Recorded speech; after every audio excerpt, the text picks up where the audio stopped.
زمونږ په عوامو کې ډېرې خبرې مشهورې دي لیکن هغه په کتابونو کې نشته دی، د هغې اصل نه وي، د هغې حقیقت نه وي، لیکن زمونږ په عوامو کې هغه مشهورې وي.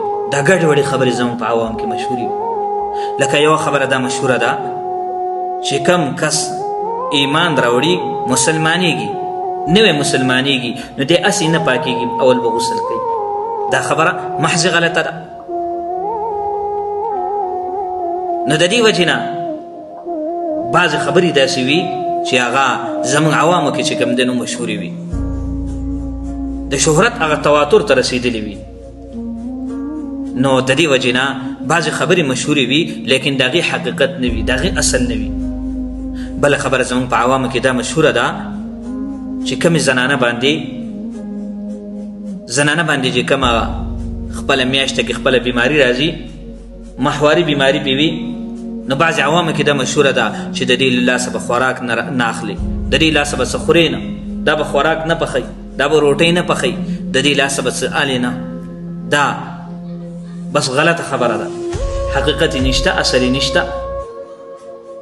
بله مشهوره خبره دا خو ډیره چې کوم دنو رایج شوې ده او ډیره چې کوم دنو مشهوره شوې ده دا خبره چې کله د یو زنانه ماشوم وشي، ماشوم پیدا شي، نو دا زنانه بیا 4 ورځې مونځ نه کوي، 4 ورځې اودس مونځ نه کوي، تلاوت نه کوي. وایي دا د دې زنانه څلیختي ده، حالانکې دا خبره محض غلطه ده، د دې څه حقیقت نشته، اصل نشته. نو د دې وجې نه د نفاس د کمې مودې څه حد نشته. نفاس کمه موده د هغې چې کوم دی نو مقرر نه ده، معین نه ده، حد نشته، لیکن زیاده موده چې کوم دی، زیاد وقت، زیاد هغه مدت، هغه د نفاس 4 ورځې دی. خو بیا شریعت وایي، کتابونه لیکلي دي چې کله دغه نفاس دغه وینه د 4 ورځو پورې ونه درېدله او 4 ورځو نه بیا پاپله چې کوم دی نو جاري وه، نو شریعت وایي چې 4 ورځو نه پاپل به دا بیا مونځ کوي، دا به غسل وکړي، دا به اودس وکړي، دا به مونځ وکړي.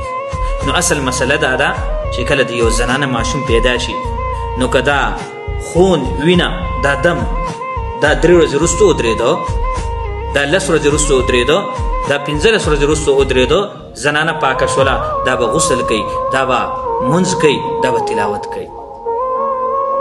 نو د نفاس کمه موده، د کمې مودې حد نه دی معلومه، او د زیاتې مودې چې کوم دی هغه 4 ورځې ده. نو د 4 ورځو پورې چې د کمې زنانه پاکه شوې نه وي، نو دغه زنانه به 4 ورځو پورې غسل نه کوي. خو که 4 ورځو نه پاپله بیا هم د دې حالات ټیک نه نو بیا به چې کوم دی دا غسل کوي او دا به بیا مونځ کوي، تلاوت به کوي. نو بعضې خبرې زموږ عوامو کې مشهورې وي لیکن د هغې څه حقیقت نه وي.